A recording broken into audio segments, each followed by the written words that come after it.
We made an amazing discovery in Bangkok, an oasis of Thai culture and cuisine. I can't wait to share it with you. Welcome to Entree to Asia.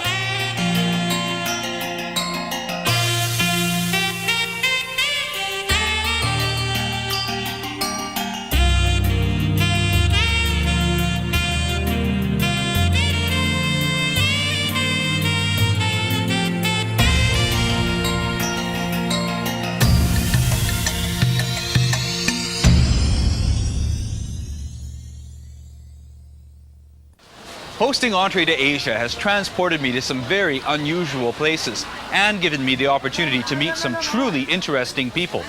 A gentleman by the name of Morn Luang Sirichalem Svatdi, or thankfully Kun Siri for short, is the great-great-grandson of Thailand's King Rama V. One day he took us to Suan Thip, or the Garden of Contentment Restaurant in Bangkok. Hanging out with Kun Siri is some of my best memories of traveling throughout Southeast Asia. The word Suan is Thai for garden, and this garden is big, not to mention gorgeous. And talk about contentment.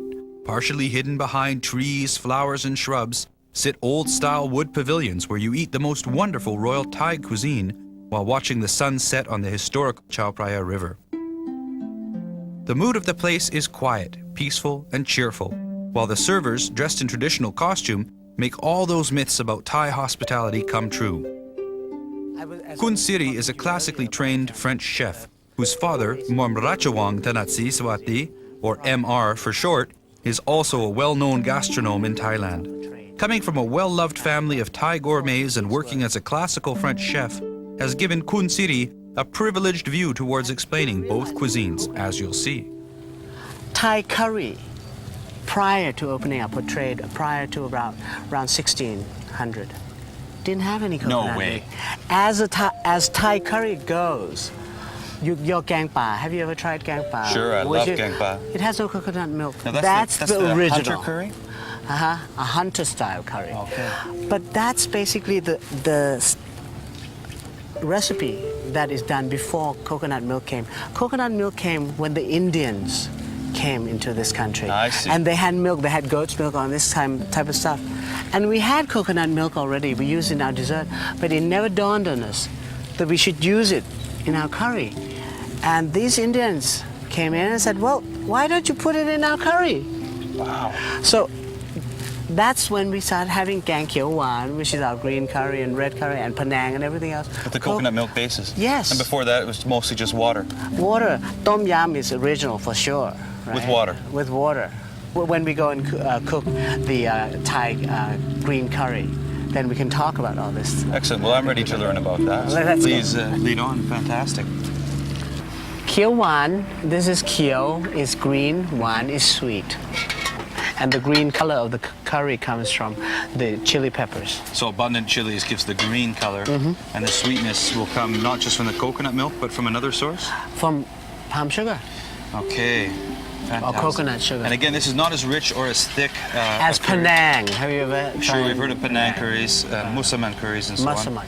But even Gang Pet, that's quite a thick, rich one sometimes as well. It's gang pet pet yang, which is a gang pet with a roast duck, which I'm sure in the West you can't find roast duck there, so it's. No, they use the Chinese style roast duck. Right. Okay. Okay. She waits until it almost separates. Okay. Okay. The reason why we put the curry paste in when it almost starts separating is because the oil from the coconut milk has a higher smoking point. Okay. And you want to concentrate the flavor. So, and again, you'd be using all the aromatic oils in these ingredients. Exactly. Would be trapped by the coconut oil. So, if you were doing this curry paste from scratch, yes, I advise you don't use it in a food processor like we cook Western food, but actually use a pestle and mortar, chop it up, and then. And that gives a better. It releases the oil. Much better than that. Right. Okay, so the chopping just consecutively breaks it down. Right. And it doesn't do as good a job for the releasing. Now she's going to put the chicken meat in. You see, it starts breaking. Okay, you can see the oil just right, and the smell. แล้วประมาณสัก3 นาที 4 นาทีแล้วก็เอาไก่ใส่ดู She said 3 or 4 minutes. Of the actual cooking and reducing. And then you put the chicken in. Now that smell is why I think there should be more open kitchen Thai restaurants. Palm sugar or coconut sugar you can put in there. You'll see, notice she puts quite a bit of it in there. That was like a solid tablespoonful. Right. Right. And more fresh coconut More milk. fresh coconut milk coming in. The stock now is very flavorful. And you've just sort of done an enrichment on the stock or on the sauce. Now you'll notice she raises the heat to bring the liquid up to a boil. Back to a boil so you can properly cook the chicken. Otherwise it could be dry. And this you don't have in I found them in Montreal actually. You did? Oh yes, all the time. It's called makua. Makua is any kind of eggplant. Okay. Puang.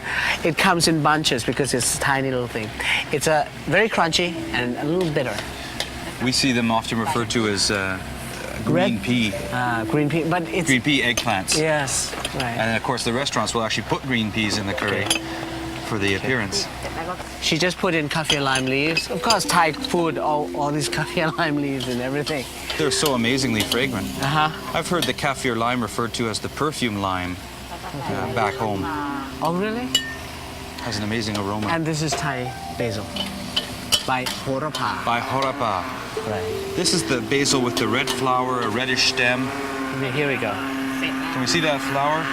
See that? Just amazing. You see that? And unlike other basils, when this basil flowers, its flavor isn't ruined. No, not at all. It just becomes a much more appealing garnish. Okay. This is a very simple dish too. Oh, it looks so good. But you have the Thai word ใจเย็น Take it easy. Don't rush. A cool heart is the secret to success. ขอบคุณครับ ขอบคุณครับ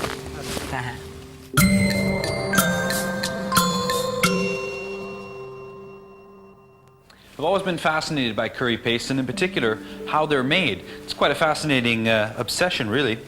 Look at some of the ingredients that can go into preparing a curry paste. We have some lemongrass, we have galanga root, we have shallot onions, garlic, turmeric root, which is a really fragrant and delicious spice, kaffir lime. Kaffir lime is a real treat. It's got an amazing aroma. What's interesting about it is we only use the zest. So I'm going to shave some off right here, just to give you an idea. And I wish I could share the aroma with you directly because the smell is incredibly beautiful. If you're curious about what it looks like inside, because certainly from the outside it doesn't look like much of a lime, there you are. It comes in sections. The juice really doesn't have much of a culinary purpose. It's mostly the peel, the zest that we use. Now lots of curries take their flavor, and especially green curry takes its color from the use of different kinds of chilies. But there are other ingredients that go into a curry paste. We have some green peppercorns. Sometimes you can find these fresh in a Thai, Lao, or Vietnamese market, or you can buy them in a jar, pickled, which is what we're using today. And another item that's very special, and that's the Thai kapi, the shrimp paste. The shrimp paste has a strong odor, that's for sure, but it's a very important ingredient in Thai cooking. Now, if you make a parallel between the strong aroma of the Thai shrimp paste and, say, Parmesan cheese, all of a sudden things start to become a lot clearer. Parmesan cheese has a strong aroma, but when you cook it or you grill it, the odor sweetens and the flavor becomes very beguiling. Well, same thing with the shrimp paste. So it has an important role in Thai cookery. Let's have a look about how you might work with some of these ingredients and make sort of a basic curry paste. I'm going to start off with a little scant teaspoonful of some coarse salt. You start with the salt, then you add the very most fibrous ingredients like the galanga root here, which is quite hard to pound, and you start pounding. The salt helps break up the coarse fibers of the galanga root and draws out the flavors and the aromas, and also helps draw out the liquid. So we pound the galanga root along with some lemongrass. Now I'm just measuring here. I'll put in a couple of tablespoons and then I'll begin pounding. When you're pounding in a mortar and pestle, try and work with your hand covering the work bowl, because what that does is it protects you from flying bits of food, and especially chilies, which are trained to go right for the eyes. You want to avoid that.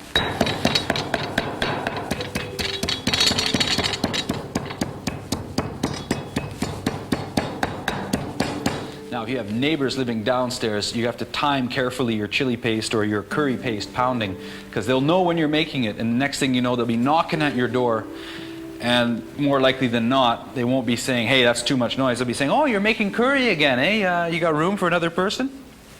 Let's look at some of the other ingredients. We're going to put in some turmeric root. Turmeric as a powder is very bland. It adds color, and a typical color that's important. But the turmeric root itself has a great aroma that is very hard to beat and very unique. So if you get a chance to work with the fresh stuff, go ahead. Now I'll add a couple of teaspoons full of the fresh or the pickled green peppercorn. The fresh is ideal. Continue pounding. And now it's time for some of the kapi, the Thai shrimp paste. Just add it in. This is about a little more than a teaspoonful and a half, and I'm going to pound that right in with the mixture.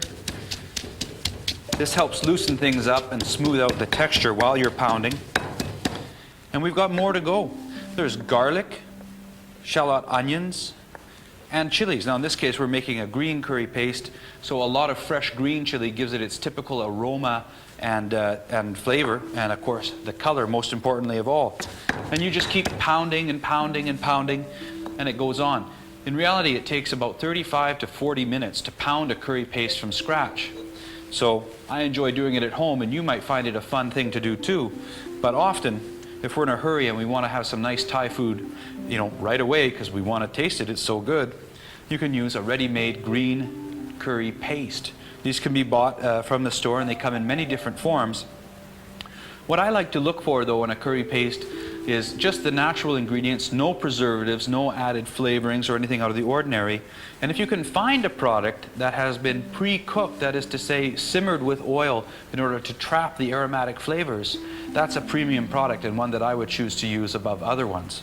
So now let's see how, after the pounding and bringing all these wonderful aromatic ingredients together, you might work with a finished curry paste. What I have here to cook on is a gas burner, but I'd like to emphasize that you don't need a special clay pot, you don't need a special burner. All you need is a source of heat. Now that could be an electric stove, that could be whatever you have going, and a good heavy bottomed pot.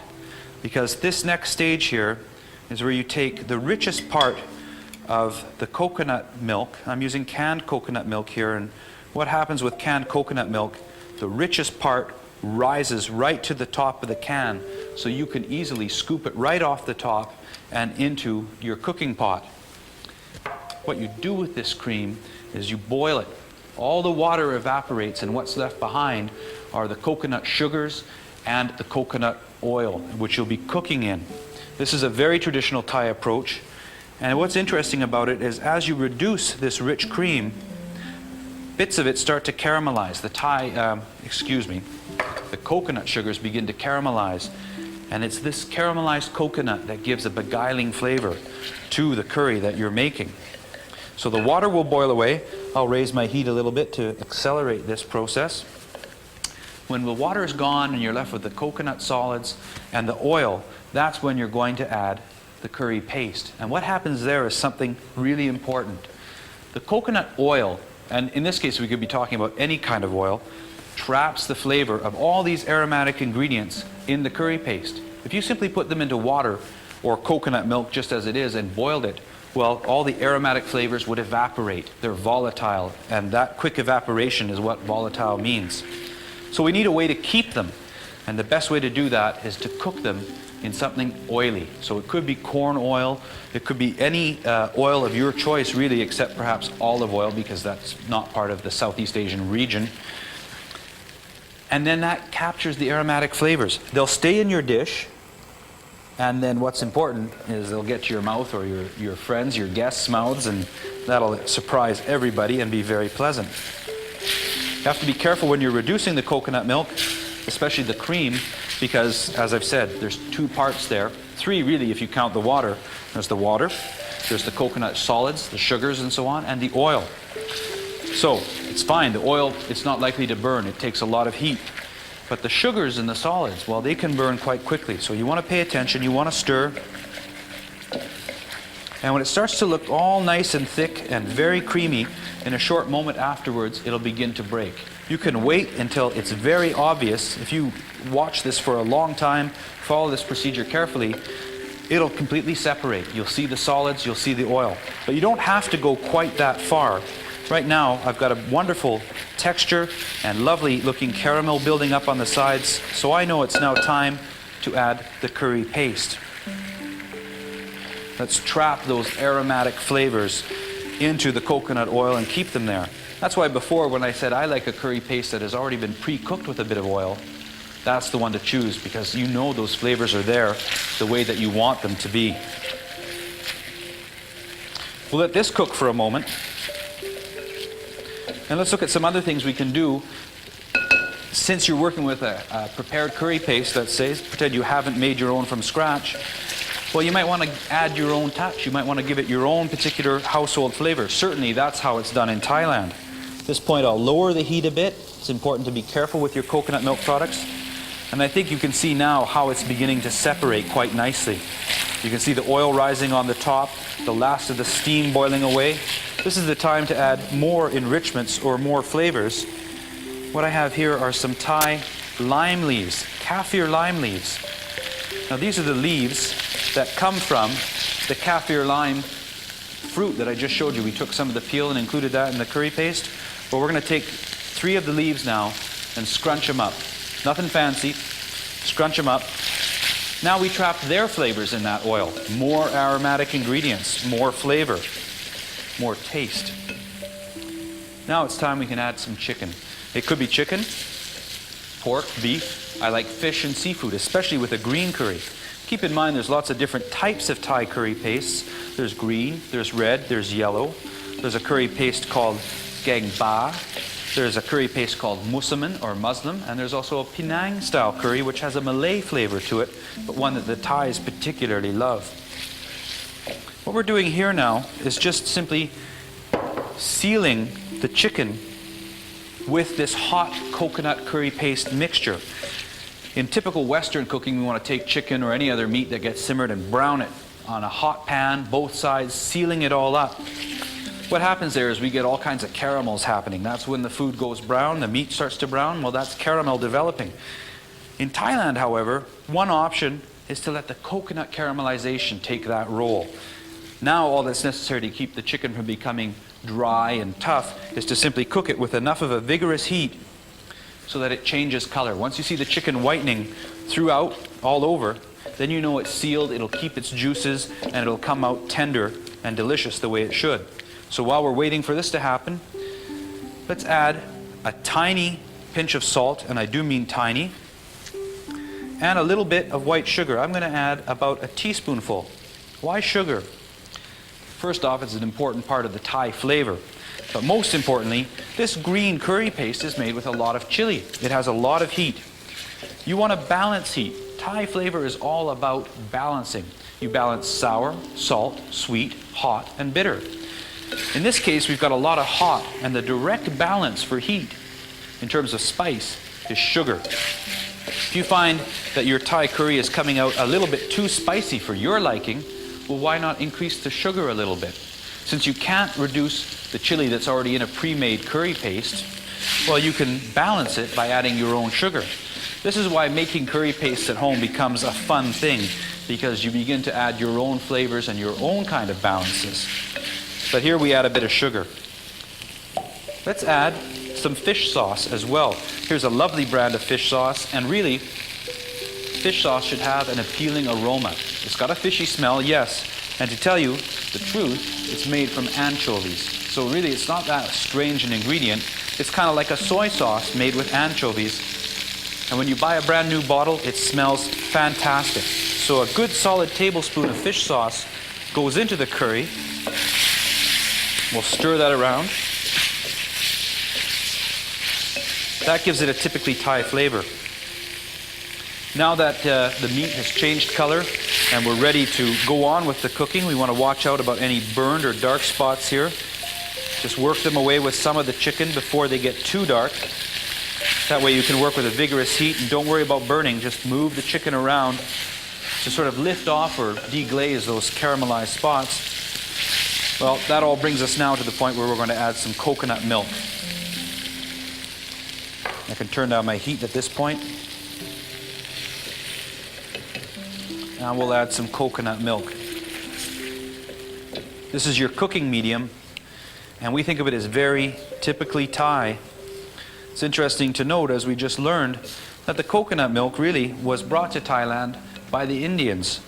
We're talking about the southern Indians, the Tamils and the Indians from Tamil Nadu. These are areas that we speak of now, but of course historically were quite different back in the 14 and the 1500s. So the coconut milk replaced the Thai use of water in curry making and makes the curry so incredibly rich and delicious. We want to bring this to a boil, and then we're going to let it simmer. We'll turn down the heat and it'll simmer from there. It's looking great already.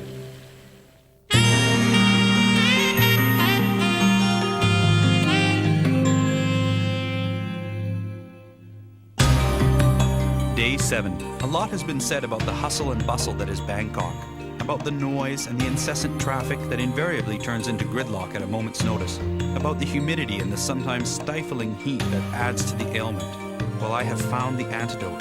Suan Thip Restaurant, also known as the Garden of Contentment. Entering the grounds of this most lyrical of establishments came as a welcome surprise after spending more than an hour in the famous Bangkok traffic.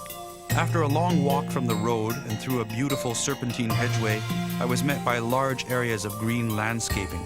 They contained well-manicured lawns and a wealth of vibrant and colorful plant life.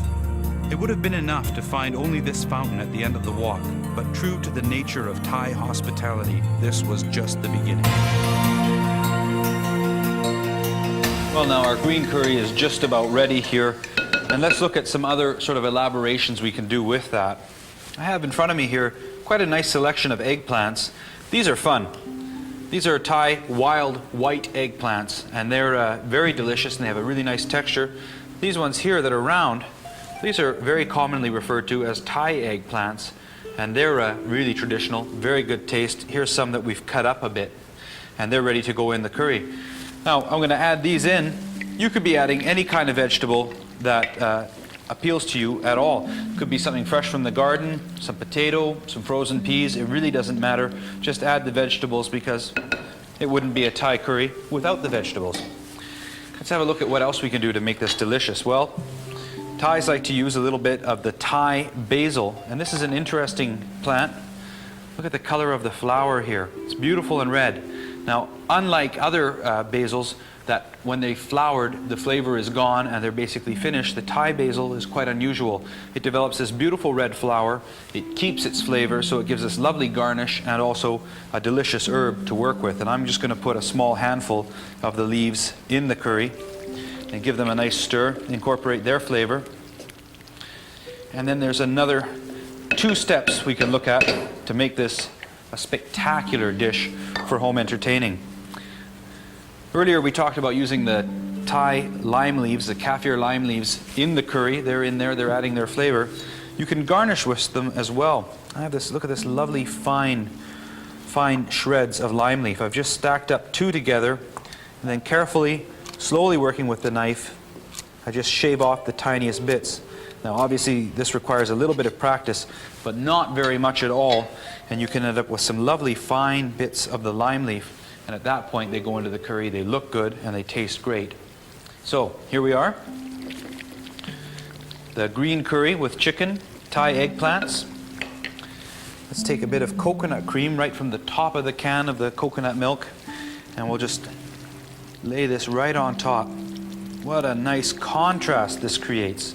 We've got the lovely color of the Thai curry, and then this beautiful white patch right here, which gives a wonderful background to sprinkle with the finely shredded lime leaves, and then make sure that some actually get into the broth as well, the lovely curry sauce. And then a couple of these nice basil flowers, and what I've just done is trim them right off the top of the basil plant. There, that'll look beautiful. Tuck these right in there. Aroy di mai. Pretty good looking, eh? And that's a wonderful Thai green curry with chicken and basil. Delicious.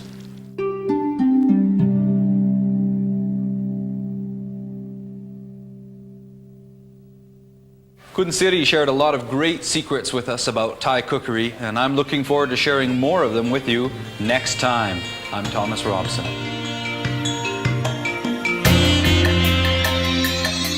To find out more about Entree to Asia, including recipes and program descriptions, visit our website at www.entreetoasia.com.